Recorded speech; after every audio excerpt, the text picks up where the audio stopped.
Ang banal na kasulatan, ang pangunahing kaparaanan ng biyaya ng Diyos or the primary means of grace at nang di nagkakamaling saligan ng pangangaral ng salita ng Diyos. And only by the divine word, by the power of the Spirit, the Church of Christ is built and gathered. And we have multiple readings this morning. I ask everyone to read with me, and in this way, the scripture is meditated. So, simulan ko po muna from the Old Testament. Ezekiel 34, 1-5. Ezekiel 34, 1-5. The word of the Lord came to me, Son of man, prophesy against the shepherds of Israel. Prophesy and say to them, even to the shepherds, thus says the Lord God, shepherds of Israel, who have been feeding yourselves, should not shepherds feed the sheep? You eat the fat, you clothe yourselves with the wool, you slaughter the fat ones, but you do not feed the sheep. The weak you have not strengthened, the sick you have not healed, the injured you have not bound up, and the strayed you have not brought back. The lost you have not sought, and with force and harshness you have ruled them. So they were scattered, because there was no shepherd, and they became food for all the wild beasts. And Ezekiel 34, same chapter, 11-16. For thus says the Lord God, behold, I myself will search for my sheep, and I will seek them out. And as a shepherd seeks out his flock when he is among his sheep that have been scattered, so will I seek out my sheep, and I will rescue them from all places where they have been scattered on a day of clouds and thick darkness. And I will bring them out from the peoples and gather them from the countries, and will bring them into their own land. And I will feed them on the mountains of Israel, by the ravines, and in all the inhabited places of the country. I will feed them with good pasture, and on the mountain heights of Israel shall be their grazing land. There they shall lie down in good grazing land, and on rich pasture they shall feed on the mountains of Israel. I myself will be the shepherd of my sheep, and I myself will make them lie down, declares the Lord God. And I will seek the lost, and I will bring back the strayed, and I will bind up the injured, and I will strengthen the weak, and the fat and the strong I will destroy. I will feed them in justice. For New Testament reading, we read from John chapter 10, verses 14 up to 16. John 10, 14-16. I am the good shepherd. I know my own, and my own know me. Just as the Father knows me, and I know the Father, and I lay down my life for the sheep. And I have other sheep that are not of this fold. I must bring them also, and they will listen to my voice. So there will be one flock, one shepherd. And lastly, from Matthew 25, 31-34. Matthew 25, 31-34. When the Son of Man comes in his glory, and all the angels with him, then he will sit on his glorious throne. Before him will be gathered all the nations, and he will separate people one from another, as a shepherd separates the sheep from the goats. And he will place the sheep on his right, but the goats on the left. And then the king will say to those on his right, come, you who are blessed by my Father, inherited the kingdom prepared for you from the foundation of the world. And on verse 41, then he will say to those on his left, depart from me, you cursed, into the eternal fire prepared for the devil and his angels. And that is the reading of the word. And again, good morning po sa bawat isa. And magandang umaga po sa lahat po ng nandito sa AV Room. And same with last week. At nung mga nakaraan, this is a continuation ng sermon series by Pastor Noli Malabuyo of Big Springs Community Church na situated in California. And ito pong mapapahinggan po ninyo ay preached originally last August 20, 2023. So, bago-bago lang. So, yung mababanggit ko is mga issues na masasabi natin na recent lamang na mga naganap.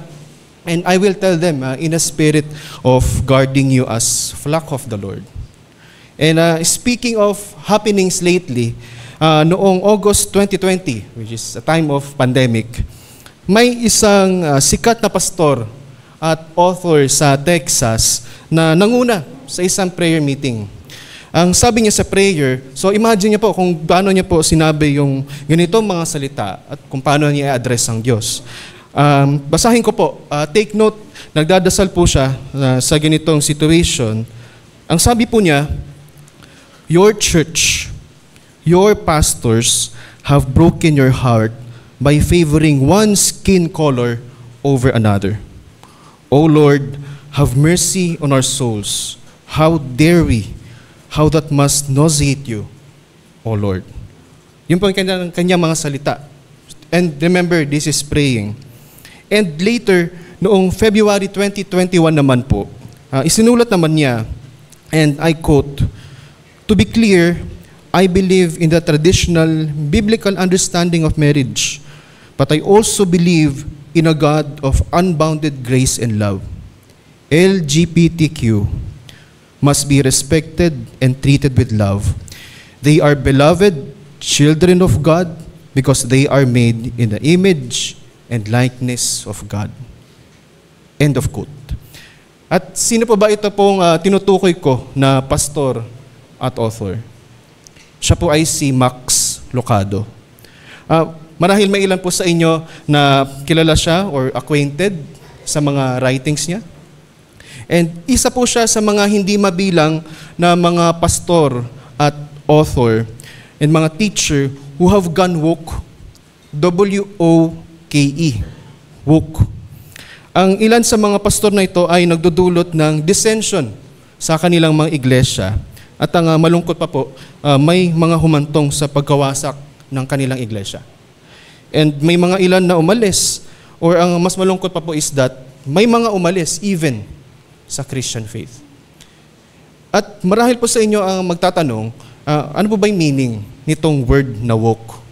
Well, according sa Merriam-Webster Dictionary, ang definition ng woke ay isang taong aware of and actively attentive to important facts and issues, especially issues of racial and social justice.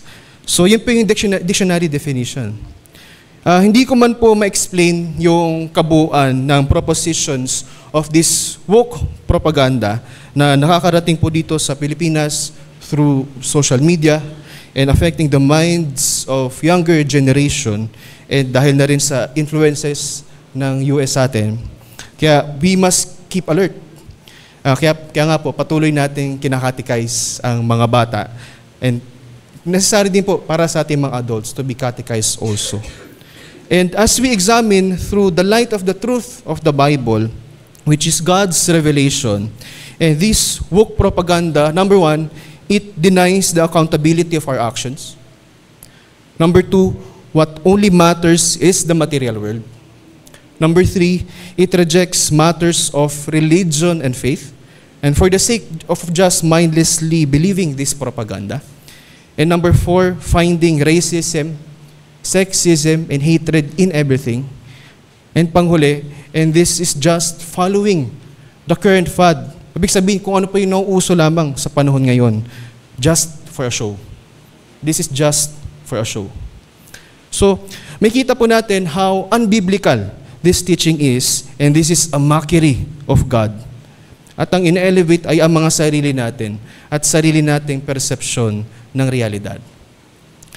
Kaya po itong sina Max Lucado at ang mga pastors at teachers in the church, and they meet the examples above on what it means to be woke. At sila po ang tinatawag ng Biblia na mga masama at mga huwad na mga pastol na sakim sa pera, kapangyarihan, kasiyahan o pleasures. But they do not even feed, they do not even lead nor care for their flock. Kaya dahil hindi nila ginagawa ang dapat gawin ng mga pastol ng Diyos, ang mga tupa ay nakakalat o scattered all over the face of the earth. Ngunit mga kapatid, may isang pastol na siyang isang mabuting pastol at ito po ay ang Panginoong Jesus. Kaya hanggang ngayon, tinitipon pa rin niya ang lahat ng kanyang mga tupa na nakakalat sa buong mundo dahil sa masasamang pastol na ito. At kapag natipon na ng Panginoon ang bawat isa sa kanyang mga tupa, babalik siya mula sa langit at titipunin ang bawat isang tao na nabuhay sa lupa. And He will separate His sheep from the rest of the mankind, which is the goats. At sa araw po na yon, sa araw ng paghuhukom, ipapadala niya ang mga tupa at ang mga kambing sa kanilang eternal and final dwelling places. Kaya po, with this, our theme today is The Church, Part 8. Yes, nasa pang-8 na po tayo. And the title is Evil Shepherds and the Good Shepherd. And we will have 3 headings. Number 1, first heading, Evil shepherds scatter the sheep. Number 2, the good shepherd gathers the sheep. And number 3, the sheep separated from the goats. So yun po yung ating tatlong heading ngayong umaga. So let us start by examining the evil shepherds scatter the sheep. Pero magsimula din po tayo sa mga shepherds ng Israel sa Old Testament. Hinatulan sila ng Panginoon. Ito mong mga pastol ng Israel sa pamamagitan ng mga propeta. Particular na makita po natin sa Ezekiel 34 and Jeremiah 23. At sino po ba itong mga pastol ng Israel? Sila po yung mga pinuno ng Israel. Mga prophets, mga priests, at mga king o hari. At para maintindihan po natin yung roles nila, para sa mga propeta, pinapahayag nila ang salita ng Diyos para sa bayan ng Diyos, para sa kanyang bayan. At para sa mga priest, pinangungunahan nila ang mga tao sa pagsamba sa Diyos. At habang sa mga hari, pinamumunuan naman nila ang mga tao sa kanilang civic life, or ibig sabihin mga affairs sa kanilang community. So, but for most of the history of Israel, if we're going to survey the Old Testament, their leaders failed them. And their failure is miserable. Ganun po na nakakalungkot na makita natin sa narrative, sa history ng Old Testament. Well, paano nabigo itong mga pastol at shepherds ng Israel na pamunuan ang bayan ng Diyos? Sa Ezekiel 34, 1 hanggang 24, ay may kita po natin ang paghatol sa mga pastol na ito sa pamamagitan ng pagtukoy sa mga kanilang mga tungkulin o kaya kanilang mga pananagutan. Pero lahat yon ay hindi nila nagawa. So una, hindi ibinibigay nitong mga pastol ang material na pangangailangan ng kanilang kawan. They did not even feed them. But instead, pinataba ng mga pastol na ito ang kanilang sarili sa pamamagitan ng pagkatay ng matataba at pagkuha sa balahibo ng mga tupa. At ito po ay para sa kanilang sariling kapakanan, para damitan yung kanilang mga sarili kada taglamig. And may kita po yun sa verses 2 to 3 ng Ezekiel chapter 34. Pangalawa, hindi nila inaalagaan ang kawan ng tupa na sa tuwing sila po ay mahina o kaya may sakit o kaya ay sugatan. Number 3, pangatlo, wala silang pakialam itong mga pinuno ng Israel kung ang ilanman sa kanilang kawan ay maligaw o mawala.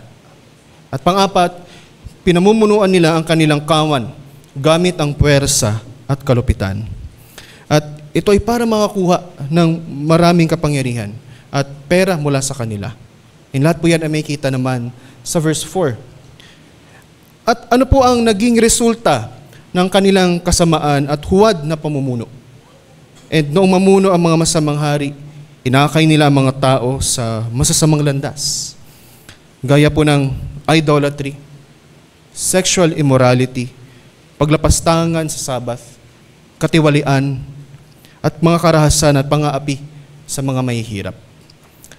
Kaya't hinatulan ng Diyos hindi lamang ang masamang pastol, kundi pati na rin yung masasamang tupa.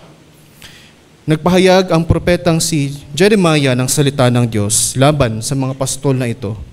At dahil ang kanilang pagsamba sa mga Diyos-Diyosan, ika nga po sa text, iniligaw ang kanyang bayang Israel. Sila ay nangangalunya, nagsisinungaling, at pinapalakas even yung mga manggagawa ng mga kasamaan. At ang banal na bansa ng Diyos ay naging tulad na masasamang tao sa Sodom at Gomora. At dahil po sa mga huwad at masasamang propetang ito, sabi sa Jeremiah 23, verse 15, ungodliness has gone out into all the land. At ang tinutukoy na land is the land of God's people. And itong mga masasamang pastol ay hindi lamang po inakay ang kawan patungo sa kasamaan, kundi pinangalat din sila. Pinangalat din ang kanilang kawan. They also scattered them. At dahil itong masasamang pinuno ay hindi nagmamalasakit sa pangangailangan ng kanilang mga tupa at sila ay malupit sa kanila, ang mga tupa ay nagkalat sa buong lupain. Naghanap sila ng ibang lugar para hindi sila magutom o kaya ay mabugbog hanggang sa mamatay. Natulad na ginagawa sa kanila ng mga malulupit na mga pastol. Hindi lang po dyan nagtatapos dahil ang mga tupa ay inakay din patungo sa masasamang pamumuhay at buhat sa katarungan at kabanalan ng Diyos. Pinarusahan niya ang kanyang bayan at ito ay sa pamamagitan ng pagkalat sa kanila sa buong lupain ng mga Assyrians, Babylonians at iba pa pong mga pagan culture sa kanilang mga conquerors at sila ay pinangalat ng Diyos mismo. Well, kung tatanong po natin sa panahon po natin ngayon, sino po itong masasamang mga pastol? Well, iproseso po muna natin. Sa setting po ng Ezekiel 34 at Jeremiah 23, hinatulan ng Diyos ang mga king, mga priest at mga prophet ng Israel. And Israel was a theocracy.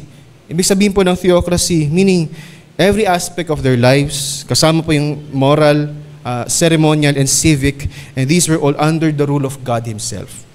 And ang mga pinuno na mga hinirang ng Diyos, sila mismo ay mga king, priest, and prophets. At nang dumating ang Panginoong Hesus, ang kaharian at bayan ng Diyos ay ang iglesia. And kasama dito lahat ng mga naniniwala at nagtitiwala kay Jesus bilang kanilang tagapagligtas at hari. At therefore, ang mga shepherd ngayon ng kawan ng Diyos ay ang mga pastor, mga elder at mga deacon. And ito po ang dahilan kung bakit sila ay tinawag ng mga under-shepherds. They are not shepherds in their own right, but they serve Christ, and Christ is the great shepherd of the sheep of God. Ang mga masasamang pastol ngayon ay hindi lang po itong mga walk na binigay ko pong example kanina. Sila ng mga pastor at iba pang mga huwad na pinuno ng mga simbahan. And many pastors fatten themselves with money. And ito po ay para matususan ang kanilang mga mansyon, mga yate, jet o kaya mga garang sakyan. And all of this at the expense of their sheep. At dahil sa kanilang kasamaan, they rule their flock in lawlessness. At ang akala nila ay ligtas na sila sa katarungan at parusa ng Diyos.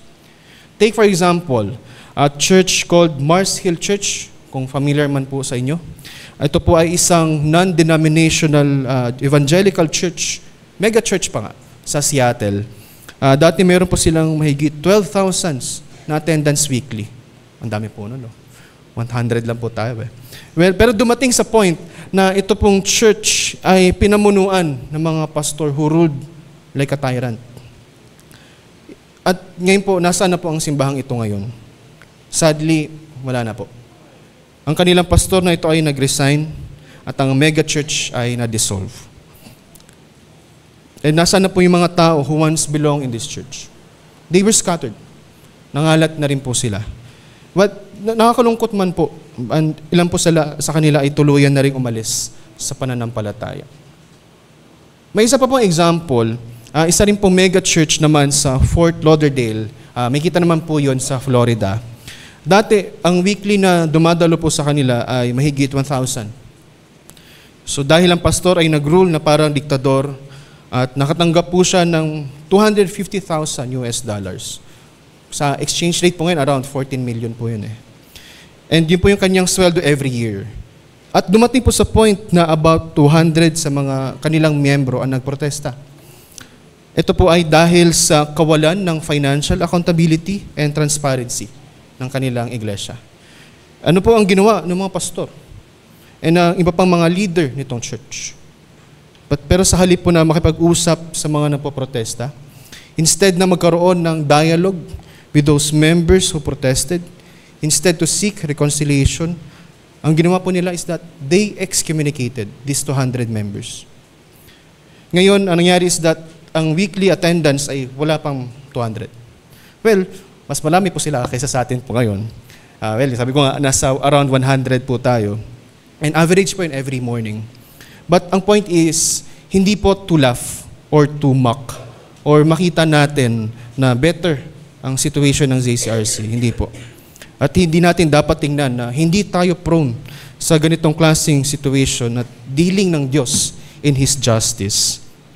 But ang nais ko lang po ipunto po ngayon is that ito po ang consequence of wicked shepherds. At makakasiguro po tayo ng Diyos ang siyang kikilos. And even in Reformed churches, ito po ay maaring mangyari. At sa katunayan ay nangyayari po sa mga ibang mga iglesia. Kaya po mga kapatid, saan tayo titingin para sa pastol o shepherd na tunay at mabuti sa kanyang kawan? And dito po sa Ezekiel 34:11-16, malinaw at napakaganda ng pagkakalahad sa text. Ipinangako ng Panginoon na siya mismo ang kanilang magiging pastol. Kanyang hahanapin, titipunin at i-restore ang kanyang kawan na nakakalat sa buong lupain, patungo sa kanyang sheepfold. At sa ilalim ng kanyang pangangalaga, siya ang magpapakain sa kanila, magbibigkis sa mga sugatan, magpapalakas sa mga may hina. At sa kabilang banda naman po, lilipulin ang mga pastol na nagpapasaya lamang ng sarili at nagsasamantala sa mga tupa. At ito po ang dahilan kung bakit sinabi ni David sa Psalm 23 verse 1, "The Lord is my shepherd, I shall not want. Hindi ako magkukulang." Well, sa kabila po ng laganap na kasamaan, dulot ng mga huwad na pastol, like with those situations that I read to you, we will see the good shepherd gathers the sheep. So narito naman po tayo sa point number 2. Sino po ba ang tinutukoy natin na mabuting pastol? And He is Jesus, the Son of David, the Son of God. He is this shepherd. So may kita po natin sa John chapter 10, 11 and 14, I am the good shepherd. Napakalinaw. But another question is, how is our Lord Jesus the good shepherd and own shepherd of King David? Una po, ang Panginoong Hesus ay hindi isang upahan o hard hand o hireling na walang pagmamalasakit sa kawan ng Diyos. Siya ay sinugo ng kanyang Ama sa langit upang hanapin ang iligtas ang mga nawawala ng mga tupa. May kita po natin sa Luke 19 verse 10. Siya ang pastol na iniwan ng kanyang kawan na may 99 na tupa upang hanapin ang isang nawawalang tupa. Ay may kita po natin sa Luke 15, 1-7. At ikalawa po, kilala na ng Panginoong Hesus ang bawat tupa sa kanyang kawan bago pa man likhain ang mundo. And araw-araw, bawat araw sa ating mga buhay ay alam ng Panginoon. Ang araw ng ating kapanganakan ay alam niya, ang ating mabubuting gawa. Kahit po ang inyong mga kasalanan ay alam ng Panginoon. Ang inyong mga pagdurusa ay alam din niya at hanggang sa araw ng inyong kamatayan. And it is said in John 10 verse 14, I know my own and my own know me. At ikatlo po, ang paghahanap niya sa kanyang mga tupa na wala sa loob ng kanyang kawan ay hindi magwawakas hanggang sa matagpuan ang lahat na pinili ng Diyos. And in John 6:39-40, and this is the will of Him who sent me, that I should lose nothing of all that He has given me, but raise it up on the last day. For this is the will of my Father, that everyone who looks on the Son and believes in Him should have eternal life, and I will raise him up on the last day. So tinitiyak niya sa lahat ng kanyang mga tupa na sila ay ligtas sa kanyang kawan. Na kahit ang mga magnanakaw, si Satanas at ang mga huwad ng mga pastol ay hindi sila maagaw mula sa makapangyarihan at maawaing kamay ng kanyang Ama. And in John 10 verses 28-30, John 10, 28-30, I give them eternal life, and they will never perish, and no one will snatch them out of my hand. My Father, who has given them to me, is greater than all, and no one is able to snatch them out of the Father's hand. I and the Father are one.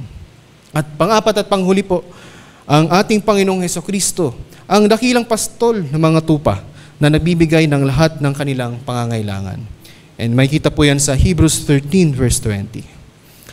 At binabanggit din po sa Isaiah 40 verse 11 na si Kristo bilang ang mabuting pastol. Isaiah 40 verse 11, He will tend His flock like a shepherd. He will gather the lambs in His arms. He will carry them in His bosom and gently lead those that are with young. And David also wrote dito po sa Psalm 23 how the Lord gathers, tends, and carries and leads him to the valley of the shadow of death. He makes him lie down in green pastures and still waters. Well, yung ganun pong lingwahe is may kita din po natin sa John 10 verse 9. So ito po yung katulad na lingwahe. I am the door. If anyone enters by me, he will be saved and will go in and out and find pasture. Read the same language. And the Lord disciplines him with His rod and staff and prepares a feast for him. Pinapanumbalik ng Diyos ang kanyang kaluluwa at inaakay siya sa daan ng katuwiran. Well, question, how does Christ restore your soul and lead you into holy lives? And in John 10 verse 11, nakita din po natin sa 15 and 17. And ito po ang ginawa ni Kristo in His power to restore. He lays down His life for the sheep. And at the cross, He willingly offered His broken body and His precious blood as a sacrifice for all the sins of all His people. Makita po natin sa Matthew 1:21. At wala nang higit pang pag-ibig sa kasaysayan ng buong mundo. At ito ay ang pag-aalay ng Panginoong Hesus ng kanyang buhay para sa kanyang mga kaibigan. John 15 verse 13. And again, dito sa Isaiah 53, it prophesies that the suffering Messiah, the servant of God, took up our griefs and our sorrows and was pierced for our transgression and bore the sin of many. We are all like sheep who have gone astray, but the Lord has laid on Him the iniquity of us all. And pagdating sa cross, He was like a lamb that is led to the slaughter, and like a sheep that before its shearers is silent. And ito po ang tandaan po natin, Jesus, the great shepherd of the sheep, became our Passover lamb and the sacrificial sheep. At nang makita ng Panginoong Hesus ang napakaraming tao na sumusunod sa Kanya in this narrative, nahabag siya sa kanila sapagkat sila ay naliligalig at walang magawa, tulad ng mga tupang walang pastol. At sila ay hinaras at ikinalat ng mga masasamang pastol, tulad sa nabanggit natin sa Ezekiel 34. At noong gabi na dinakip ang Panginoong Hesus, nagsitakas at nagkalat ang kanyang mga alagad na parang mga tupang walang pastol. At may kita po natin yan sa Matthew 26, verse 31. Ngunit pagkatapos na mabuhay ang Panginoon mula sa mga patay, inutusan niya si Peter at iba pang mga disciple. John 21, 16-17. He said to him a second time, Simon, son of John, do you love me? He said to him, Yes, Lord, you know that I love you. He said to him, Tend my sheep. He said to him the third time, Simon, son of John, do you love me? Peter was grieved because he said to him the third time, Do you love me? And he said to him, Lord, you know everything. You know that I love you. And Jesus said to him, Feed my sheep. Well, ito ang itinakdang tungkulin ng mga under-shepherds ni Kristo hanggang sa siya ay bumalik sa araw ng paghukom. Ito ay upang sa wakas ay titipunin ang lahat ng mga piniling tupa sa kanyang iisang sheepfold. And at this point, tayo naman po ay dadako sa pangatlo at huling point, the sheep separated from the goats. On Judgment Day, our Lord will sit on His glorious heavenly throne. Titipunin niya sa harap niya ang bawat isang tao na nabubuhay kailanman sa lupa at paghihiwalayin sila sa dalawang grupo, the righteous sheep and the wicked goats. And these sheep are righteous because they have believed and trusted in a great shepherd who saved them from God's wrath on their sins. And the goats are wicked because they rejected Him. At may dalawa pong talinghaga pa na binanggit ang Panginoong Jesus na tungkol sa paghihiwalay ng mga righteous at wicked. Sa parable of the wheat and weeds na makikita po natin sa Matthew 13:24-30, dito po ay sabay na aanihin ng Panginoon sa pamamagitan ng mga anghel ang mga wheat at ang mga weeds bago sila paghiwalayin. At itinuro din ng Panginoon sa isa pa pong talinghaga with the same thing sa parable of the net. So Matthew 13:47-50, kung saan makikita ang mga isda ay umani ng mabuti at masamang isda. Ngunit pinaghiwalay sila pagkatapos ng kanilang pangingisda.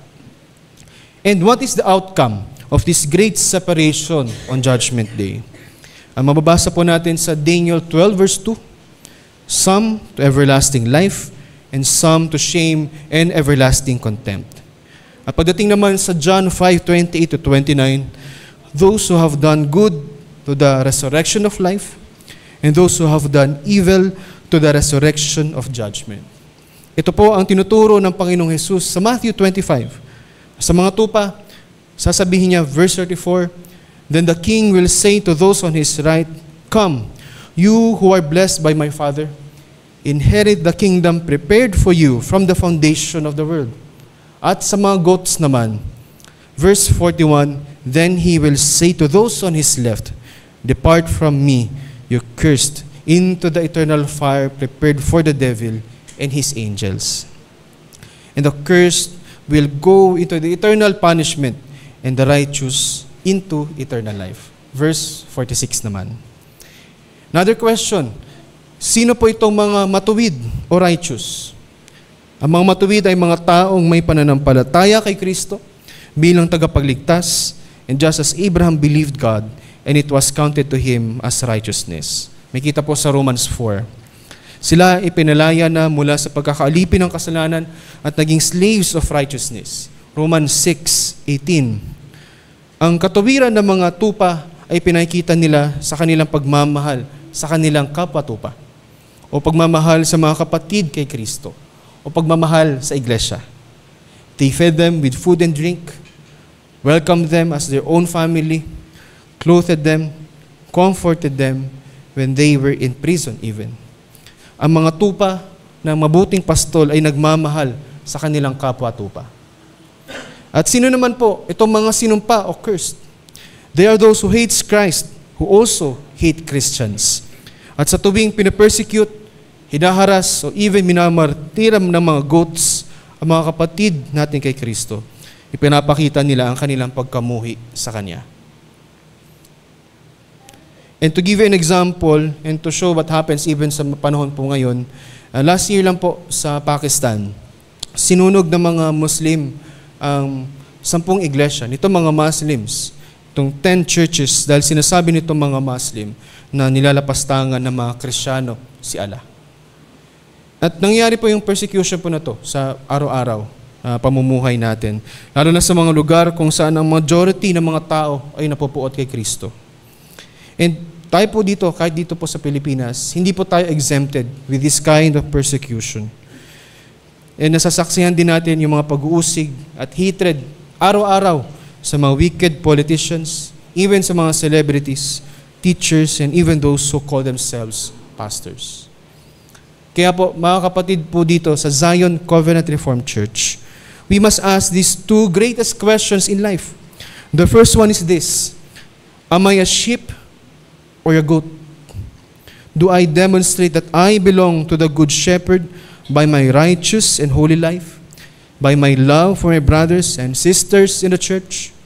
Or am I a goat, pretending to be a sheep by my sinful life and by my lack of love and concern for the church and its needs?